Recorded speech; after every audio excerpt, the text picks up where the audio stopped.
So it looks like we're going to be doing the Japanese soundtrack, so you're safe. I can be happy with that. The next question is, how are the audio levels? Alright, we're going to be checking that right now. Alright.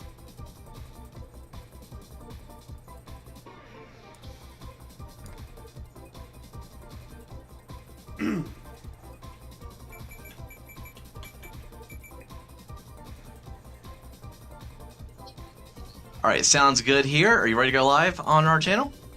Sure, let's do it. No point in delaying. That's right.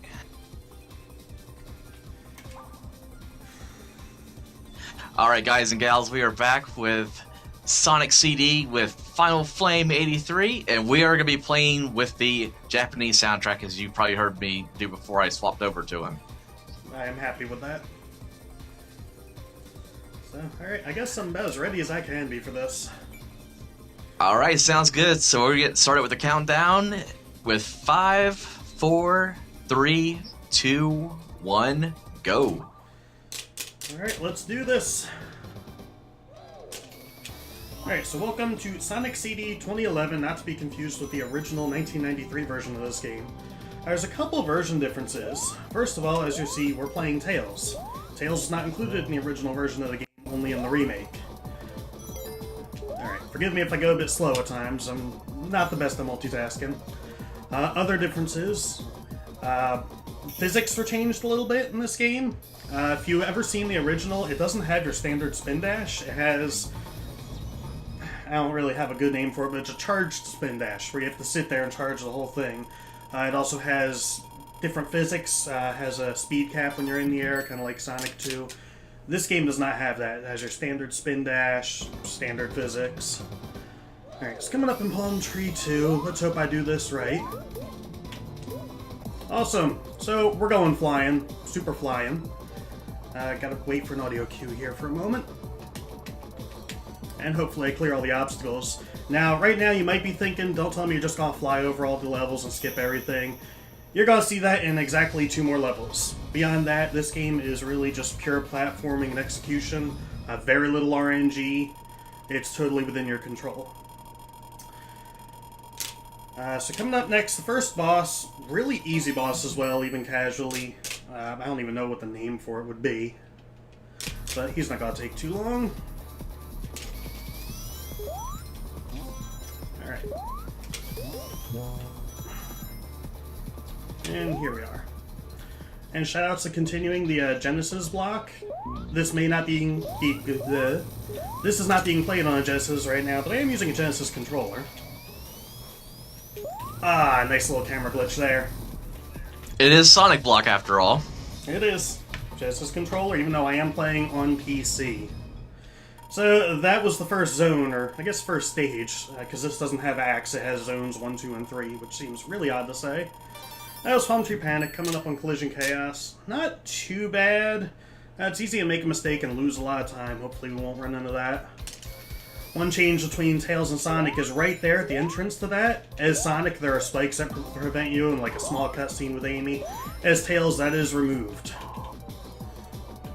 And now we're gonna go flying again. This time, what did we call this? No, this is Super Fly, the other one was Super Bounce. So if you do a one-tap spin dash into that spring, you're able to go flying after the ramp and just soar to the end of the level. We'll do that here, we'll do it the next level as well, and as I said, you will not see that again. It goes on to all platforming. Alright, so let's talk a bit. You're not really going to see that right now, but this game is timed on in-game time. Like a lot of the classic Sonics, you have this long score countdown at the end of each act. I know it says zone, I'm going to call it max. So, in order to not count that, we don't do RTA. Let me see. Awesome. Got fast flight there. I'll talk more about that later on. First, 1, 2, 3, 4. Have to do 8 spin dashes to line this up perfectly. And I did. Nice. So as I said, now we're gonna go flying to the end of the level. If Tails wants to actually duck and spin dash, I try and take it a little safe, because if I tap my spin dash button the same time I go to duck, I'm just gonna go flying. And I've done that too many times, I don't want to do that. But yeah, this game is timed on in-game time, and if you watch the timer closely, when I start the next act, it doesn't actually start at 0. There's a bug where the centiseconds carries over. So as a result, even though I finished this act in 27:18, I would only count it as a 27. Next act is actually going to start at 19. And speaking of next act, this is probably where I'm going to make a mistake. No, that's not a big deal. This is a pinball machine. Hopefully a very quick one. Ideally, you can get this done in about 15 seconds. That's not at all how I wanted to do that, and I am not going to complain. Okay. I was aiming for the left flipper and completely missed it, but that's a nice little backup. I certainly won't complain about a 16. But it's really easy, especially as Sonic, but even as Tails, to get stuck in that machine and just get bounced around. That's really the only RNG portion of this, as Robotnik is throwing balls the entire time, and their locations are random.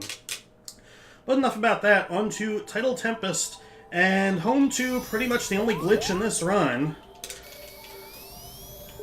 Shoutouts to Subpixels not... Oh! Well, Subpixels didn't get me there, but I still messed it up, so gotta take an intentional death. That's fine. So I need to manipulate the enemies, which is really easy to do if I actually jump at the proper time. Like that. So there's an invisible ceiling there. You are not able to fly through it. You have to bounce off of the enemy to get through. Which is why you don't just see me flying up there. And for some reason the game allows you to get through it that way.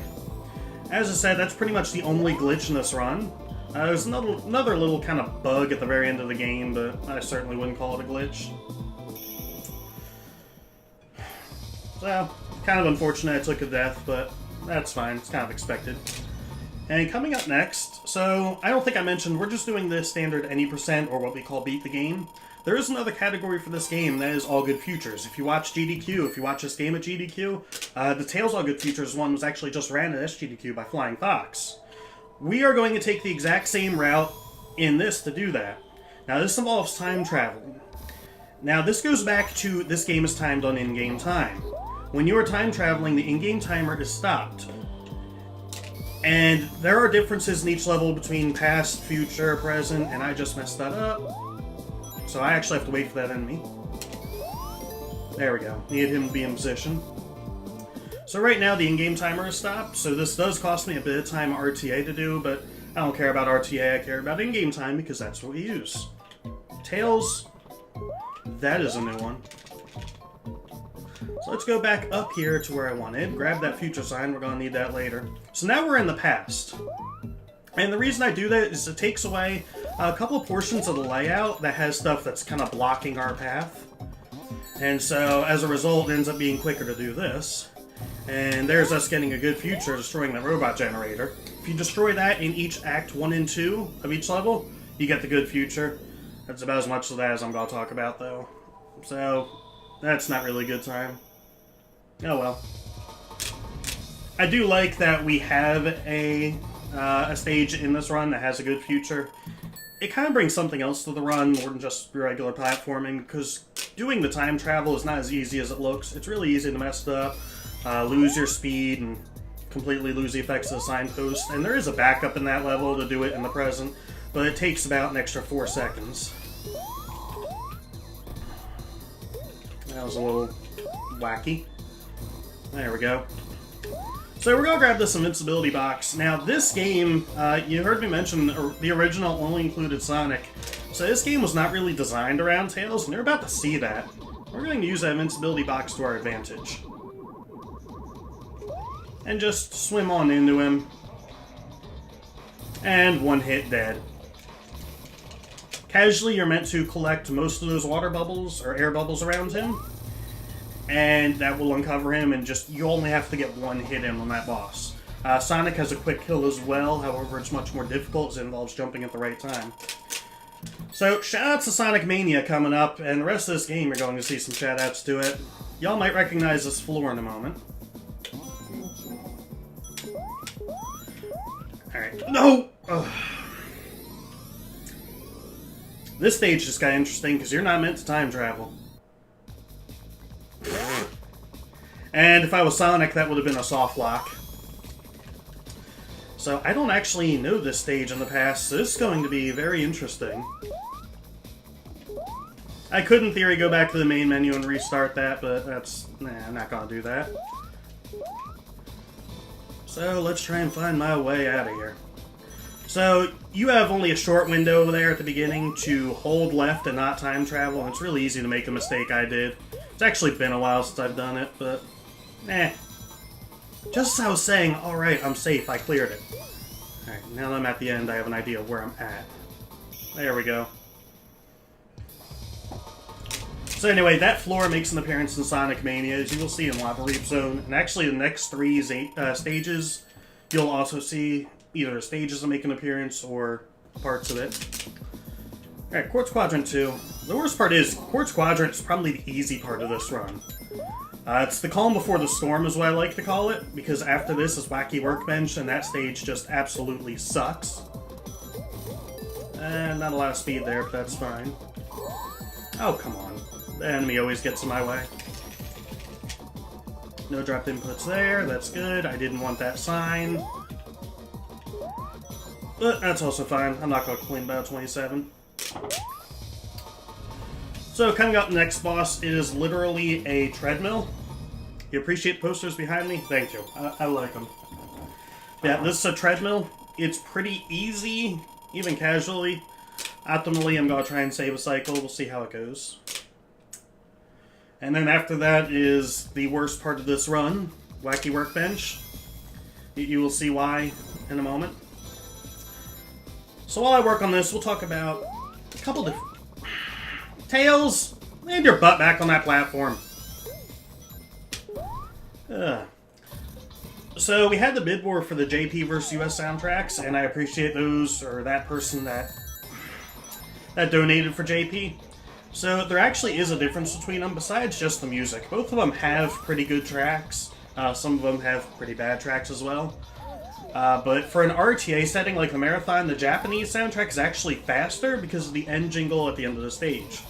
So it plays that little jingle and then does your score countdown. The one for the US soundtrack is about, I want to say around 2 seconds, give or take longer.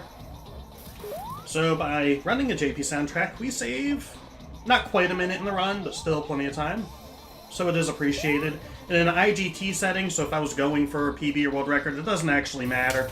Though I think most of the runners tend to do Japanese anyway. Alright, and now, Wacky Workbench. This is where the run just goes from mediocre to, oh my god, why am I running this game? So bear with me a moment. Alright, got the intro down. If I mess it up even slightly, I'm totally screwed. Alright, took it a bit slow there, but that's fine. I have to get a jump off. This stage is very cycle heavy. If I'm even a bit late, where I want, then what I plan on being, these platforms are going to be out of position.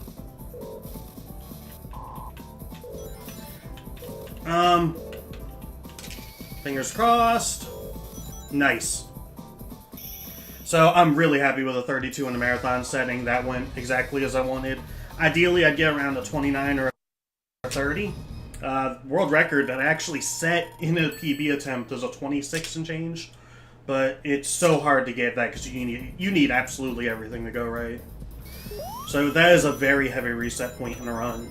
Wacky 2 isn't as bad. It's not one of my better stages, not one of my worst. I say that now. So I want to get that spin dash off very quick, and that should set up a cycle coming up here. Yep, so I duck under that bar. And I hit flight just a hair too early and bonked. Not the biggest of deals. Bit of a time loss. And that, believe it or not, that is an intentional hit, just to get through there a bit faster. And held... Ooh! Unfortunately, the cycles messed me up there. Oh my gosh. So yeah, even Wacky 2 is dependent on cycles, and if you mess something up, you're in for a bad time. Now, Wacky 3 isn't too bad to do. Unfortunately, it's the hardest boss in the Tails run because of how optimized it is. I'm not going to do it the super optimized way. I'm going to do a bit of pausing and hopefully skip a couple cycles in the boss, but it's very difficult, so don't be surprised if I screw that up. And got the semi-fast intro, won't complain about that. So here we go. I'm too high. Go left. Spawn. That's why I pause. This could be bad. Yeah, it's fine. So I missed this cycle, so I have to wait as if I was playing Sonic. That's unfortunate. In a PB attempt, that does really hurt. Like, on a little early here. That might be alright. Yes, okay.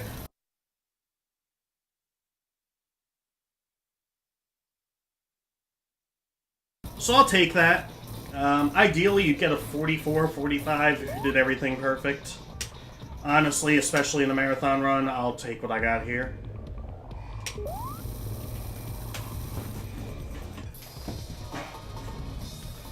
So, that was Wacky Workbench, probably the worst part of this run. Coming up next, Stardust Speedway. Oh, by the way, the part of Wacky Workbench from Mania is those little things I was spinning around. You might recognize those from the Flying Battery. Stardust Speedway, in general, makes an appearance in Sonic Mania. I did not want to keep rolling there. There is a strat in this level where you can time travel, and it's about a second quicker, but I do not have it down. That's not the jump I wanted to make. This is not the route I wanted to take. Nice. So, in this stage, you want to stay on that top route. I hit that game. Land. Thank you. So you really want to stay on the top route the entire time. I jumped over that extra life by accident, so I did my jump a bit early and did a slope jump. You want to do it at the top of that ramp so you go through it and land on the next portion. Stardust 2 is the complete opposite. Instead of being at the top of the stage, we're going to head down to the bottom. Like so. Now, this is where I messed up in my last marathon. Not that time. It's possible to get shot to the left there and just end up, again, in a portion of the level you do not want to be in. A bit slow there. I'm actually pretty happy with that. And that was Stardust 2. Oh, watch out. Obstacle. Gotta jump over it. Alright, so after this, Stardust Speedway 3, and this is kind of one of the iconic things from this game. It's the race with Mecha Sonic. Now, I say that, but in playing this, it's actually important to think of it not as a race against Mecha Sonic, but a race against Robotnik. So, with Sonic, he rubber bands worse than Mario Kart 64. If he's ahead of you, he will slow down. If he's behind you, he will catch up. So you want to keep that in mind, and you don't want to worry about racing him up until the very end. You just want to dodge his attacks. Whereas Robotnik will be following you with a death laser, moving at a set speed. So as long as you stay ahead of him, it doesn't matter how fast you get to the end of the level, it's going to take the exact same amount of time. So I have kind of sort of a set route on what I try and do through the level, just to get used to it. Again, your main focus is really just not getting hit by Mecha Sonic there. It's not a big deal if you do. It's just going to stop you. You're going to lose your rings. You really just want to be careful that you don't lose too much of your momentum and get stuck and take too much time. But again, it's not a big deal if you do. I wanted to jump up to that platform. So, and he does 2 attacks. If he's ahead of you, he does that little electroshock.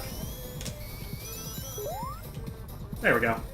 See, not a big deal I got hit near the end. He does a little shock and slows down to try and kill you, whereas, hi Robotnik, if he is behind you, he will kind of do a dash into you. Took me an extra second there because my timing was off, but a little bit of swag. So as 18 of 21 down, coming up on Metallic Madness, also stolen for Sonic Mania. Metallic 1 used to be one of my worst stages. I'll probably screw it up now, but I have been doing a lot of practice on it. So let's see. Nice. Awesome. Okay. Yeah, I've put a lot of practice into the marathon for that. Now, you saw me also twice there, under the effects of time travel and turn back. The reason being, fun fact, you could spin dash into that and get crushed. The reason being, if you time travel, not only does it change the layout of the level, you'll also lose the effects of the speed shoes I was under. And we really want to carry those as often as possible through these levels. So this one in particular, if you accidentally time travel near the end, the route I just went is blocked off, and you have to waste something like 10-15 seconds taking an alternate route, so it's just done. So this is Metallic 2. Once again, we're going to do some flight, but not quite like earlier in the game. Now, you saw in Title Tempest 1 how we went over the ceiling. This one, we could just fly over. Using that slope I just jumped off of, if you're Sonic, you can actually do a slope jump using his peel out to get up here. It looks really sweet. I really like this level of Sonic. And also, there are pistons down at the bottom of this section that act as springs that you can use again as Sonic to get up here. And just walk to the end of the level. Because you don't need to actually hit the signpost, you just need to be in the vicinity of it and walk past the X coordinate of it. So, just like that, we're about done. On to Metallic Madness 3, and the last little trick of the run, hopefully I get. This is the final boss, and honestly, it's pretty easy to do. Right before it, first of all, the Pit of Doom. I take it easy here, that'll really get you Sonic. So we have these little lightning bugs that you may recognize from Mania. Without the invincibility, these are honestly were harder than the boss. Not even joking. Especially as Tails, because Tails' jump height is much lower, which is about to affect us on this boss. So, I have like 1 or 2 frames to get 2 hits on this first cycle. It saves 8 to 10 seconds. It'll be unfortunate if I miss it, but it does happen. So, let's see. There's 1, and nice. So, as Sonic, that hit is pretty much free. Fun fact, in the 93 version, you cannot do that because he flies up to the top of the screen so fast. But yeah, Sonic is pretty free. As Tails, it's much harder. And if you ever watched Foot Big Mike's run at GDQ 2013, he mentioned that Tails could not do it. At the time, it was thought that he couldn't, but someone discovered that we could. Now, get ready on time coming up. 1 more hit. As I said, this boss is pretty easy. 1, 2, 3, time!